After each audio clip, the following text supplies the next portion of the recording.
Mesdames, Messieurs, fidèles téléspectateurs de Proximité Web TV, bonjour et bienvenue à ce numéro de Coup d'œil sur l'Afrique. Un coup d'œil sur l'Afrique qui est porté sur l'activité du LARAD, qui est le laboratoire de recherche et d'action diplomatique, un laboratoire qui a donc à sa tête Lagrange Fidèle Simenou Agnambé, qui est africain, un jeune africain dynamique, diplomate de carrière, et qui bien entendu est au cœur de plusieurs initiatives pour tirer vers le haut les jeunes africains, notamment les diplomates. Lagrange Fidèle Simenou Agnambé, bonjour.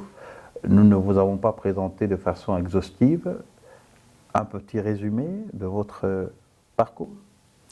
Bonjour, Monsieur Aziz Tchandi. Je suis Lagrange Fidèle Simenou Agnambé. Je suis effectivement diplomate de formation et j'ai eu à faire un petit moment. J'ai exercé une dizaine d'années environ, non seulement au niveau bilatéral, mais également au niveau multilatéral, avant de me lancer dans de nouvelles dynamiques, avant de prendre mes distances du bilatéral et de me lancer dans de nouvelles dynamiques.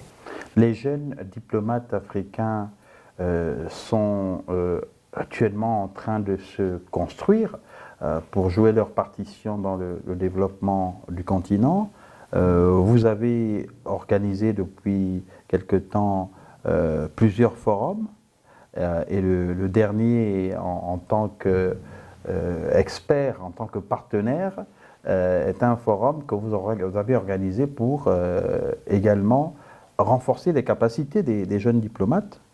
Effectivement, il faut dire que j'ai le privilège aujourd'hui de diriger le laboratoire de recherche et d'action diplomatique, qui est une organisation africaine qui travaille non seulement sur les questions de recherche, pas seulement dans le domaine de la diplomatie, mais dans les autres domaines également, sur les questions de formation, particulièrement des jeunes, des questions de formation, de sensibilisation et de renforcement de capacités.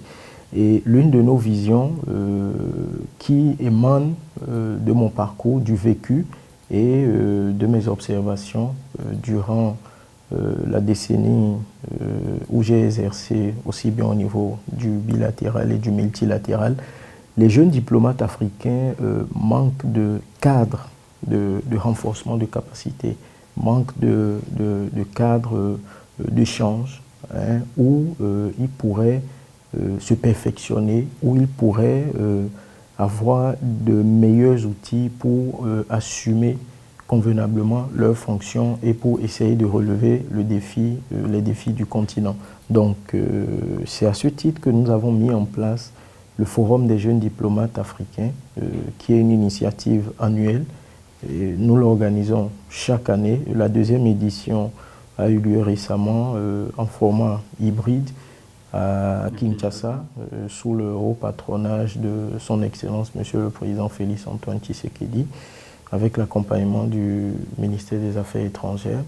Donc c'est pour permettre en fait à ce que les jeunes diplomates africains puissent se retrouver sur le continent africain, parce que nos partenaires, les partenaires du continent africain organisent des cadres de renforcement de capacité pour lesquels ils invitent les Africains. Mais cela ne cadre pas toujours avec les réalités, avec les enjeux du continent africain. Vous faites partie de ceux qui estiment qu'il faut développer et renforcer une certaine diplomatie africaine. Tout à fait. Je pense que l'Afrique a ses propres défis.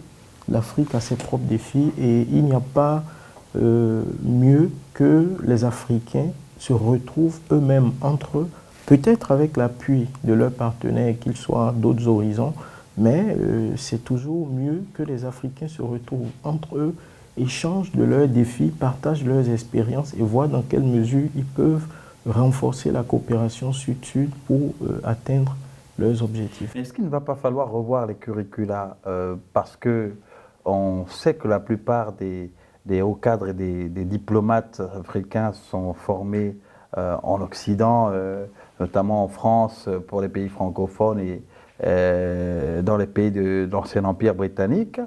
Est-ce qu'il y a un modèle type, un format type du diplomate africain? Est-ce que vous avez construit ce modèle que vous souhaiteriez voir? Bon, nous n'avons pas construit de modèle et je crois que nous avons eu quand même, l'Afrique a connu d'éminents diplomates, que ce soit au niveau du Gabon, que ce soit... Mais les diplomates formés dans le moule de la diplomatie occidentale. Bon, pas nécessairement. Pas nécessairement. Il y en a qui ont été formés effectivement par nos partenaires, les Occidentaux, mais il y a d'autres qui ont été formés sur le continent africain, dans nos universités, et qui sont allés renforcer leurs compétences au niveau des partenaires occidentaux, ce qui n'est pas à refuter.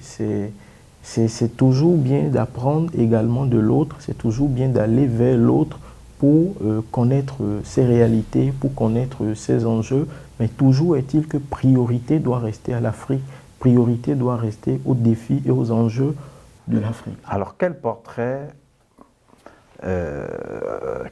robot dresseriez-vous du modèle du diplomate africain? Comment le diplomate africain devrait se présenter? Quel devrait être son état d'esprit si ça devait être résumé en quelques phrases? Bon, son état d'esprit, je ne sais comment répondre concrètement à votre question, mais ce que je peux dire, c'est déjà que la diplomatie est un métier de précision. Et ce qu'il faut déjà reconnaître, ce qu'il faut déjà souhaiter, c'est que ce métier soit revalorisé sur notre continent. Parce que dans la plupart de nos pays, il faut reconnaître et il faut avouer que ceux qui sont diplomates, une bonne partie sont des personnes qui sont recommandées pour faire ce métier qui, c'est vrai, nous avons des processus d'intégration, des processus de recrutement, mais la plupart du temps, ces processus ne sont pas si crédibles que cela devait être, à telle enseigne que les jeunes ou les personnes qui sont habilitées à très bien exercer cette profession sont mis de côté au profit d'autres personnes qui n'ont pas vraiment le mérite. Et là, vous évoquez justement la question politique. De nombreux diplomates font immixtion dans ce secteur par voie de nomination politique et justement laissent dans l'ombre des jeunes formés pour exercer dans le secteur de la diplomatie. Comment vous arrivez à gérer cette situation? C'est le politique qui gouverne, quoi que l'on dise et quoi que l'on dira, c'est le politique qui gouverne. Mais il faudrait que nous puissions arriver à un certain niveau donné, à des standards où nos gouvernants ou le politique doit pouvoir comprendre qu'il faut donner priorité aux techniques. C'est vrai, la politique impose un certain nombre de décisions, mais il faut pouvoir essayer également, lorsque nous prenons ces décisions, lorsque les autorités prennent cette décision que leur imposent les enjeux politiques, il faut pouvoir également associer le technique, voir dans quelle mesure cette décision ne puisse pas impacter négativement et sur toute la ligne les enjeux et empêcher la concrétisation d'un certain nombre de défis, la réalisation d'un certain nombre de projets qui pourraient vraiment permettre à toute la population ou à toutes les populations d'être épanouies. Parce que la diplomatie, en fait, est un outil de développement et doit être perçu comme cela, doit être utilisé à cette fin, mais pas nécessairement et à 100% ou à 1000% à des fins politiques. Les jeunes diplomates africains l'ont fait savoir à travers votre réseau, ils souhaitent être davantage pris en compte, mettre leur savoir-faire au service de leurs États. Est-ce qu'il ne va pas falloir attendre ou bien s'armer de patience si on doit tenir compte du contexte? Est-ce qu'il faut dire s'armer de patience? Oui, parce qu'il faut toujours dialoguer. il faut toujours dialoguer, il faut toujours chercher les voies et moyens pour faire comprendre aux gouvernants les besoins, les enjeux et les priorités. Et vous n'êtes pas sans savoir que chez nous, en Afrique, les enjeux politiques et les enjeux techniques ne sont pas souvent sur la même longueur d'onde. Donc il faut s'armer de beaucoup de patience. Effectivement, les jeunes diplomates africains avec lesquels nous travaillons n'ont pas manqué d'attirer l'attention au cours de nos événements. D'abord de se réjouir, n'ont pas manqué de se réjouir de ce que ce cadre a été mis en place pour eux, et également d'attirer l'attention sur la nécessité de faire comprendre à nos gouvernants qu'il faut leur permettre de renforcer régulièrement leurs capacités. Et au-delà de leur permettre de renforcer régulièrement... Renforcer leurs capacités dans quel domaine, par exemple? La diplomatie numérique, la diplomatie économique, la diplomatie agricole, ce sont aujourd'hui des questions cruciales sur lesquelles les jeunes diplomates doivent se spécialiser. Très peu de diplomates sur notre continent sont spécialisés. Les questions de prévention de conflits également sont des spécialités de la diplomatie. Et ce n'est que de nos jours que un certain nombre de dispositions, un certain nombre de cadres sont en train d'être mis en place pour permettre à ce que ce soit des jeunes diplomates ou que ce soit des personnes qui ont des conflits. Mais là, à propos de la prévention des conflits, la grande fidèle Simone Wanyampé, est-ce qu'il n'y a pas d'autres enjeux qui dépasseraient justement la simple activité préventive de jeunes diplomates? Est-ce qu'il n'y a pas, excusez-moi. Est-ce qu'il n'y a pas d'autres enjeux? Oui. On sait qu'il y a des vendeurs d'armes qui alimentent les conflits en Afrique. Oui. Il y a toutes ces mafias qui sont toujours en train d'allumer le feu et de jouer les pyromanes. Ils ont l'Afrique, écoutez, ce n'est pas de médire que de le souligner, ils ont l'Afrique comme terrain d'expérimentation de tout ce qu'il y a comme armes à proposer à bon marché. Très peu de pays en Afrique fabriquent des armes, effectivement, et ce qu'il faut reconnaître, c'est déjà, comme je le disais au début, la diplomatie doit être un outil qui puisse nous permettre de mettre en place des dispositifs qui vont amener à pouvoir contrôler un certain nombre de choses. Vous avez parlé de l'Afrique comme terrain d'expérimentation des armes et tout. Ce n'est pas faux, il faut l'avouer, mais toujours est-il que l'on peut pallier à cette situation.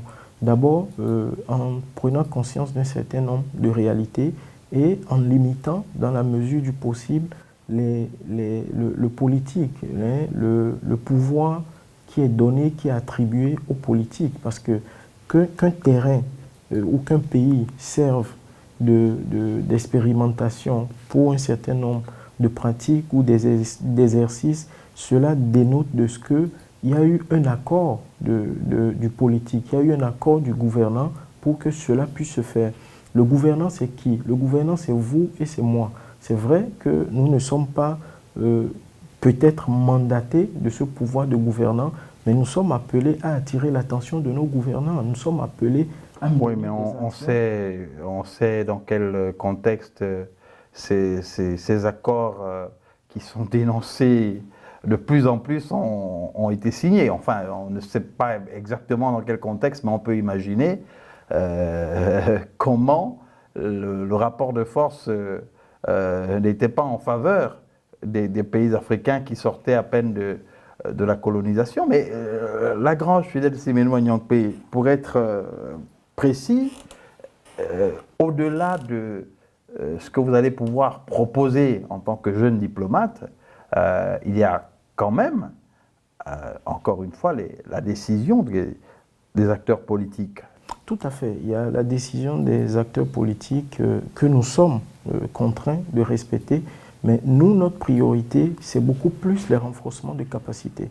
Beaucoup plus les renforcements de capacités, beaucoup plus des propositions concrètes aux gouvernants et servir de lanceurs d'alerte pour amener nos gouvernants dans la mesure du possible, parce que nous sommes tous des êtres humains. C'est vrai, ce sont des gouvernants, ils sont également appelés à faillir, ils sont appelés à être faible à des moments donnés.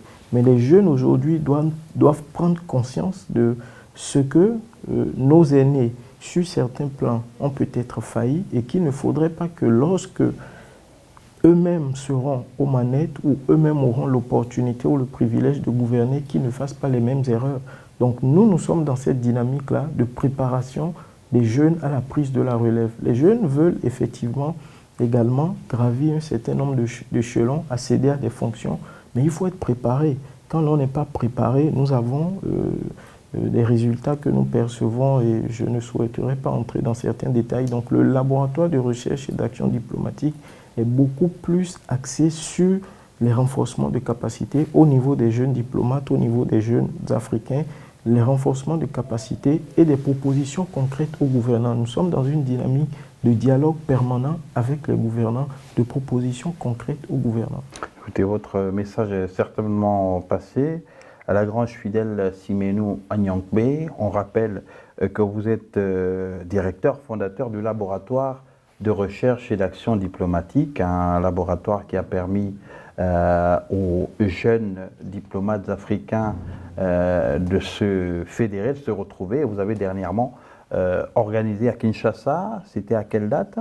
C'était du 2 au 7 mai à Kinshasa. Du 2 au 7 mai à Kinshasa, un forum, la deuxième édition d'un forum qui a été organisé sous le parrainage du président de République démocratique du Congo, Félix Antoine Tshisekedi Tshilombo. Merci de nous avoir fait l'amitié d'être passé sur le plateau de Coup d'œil sur l'Afrique.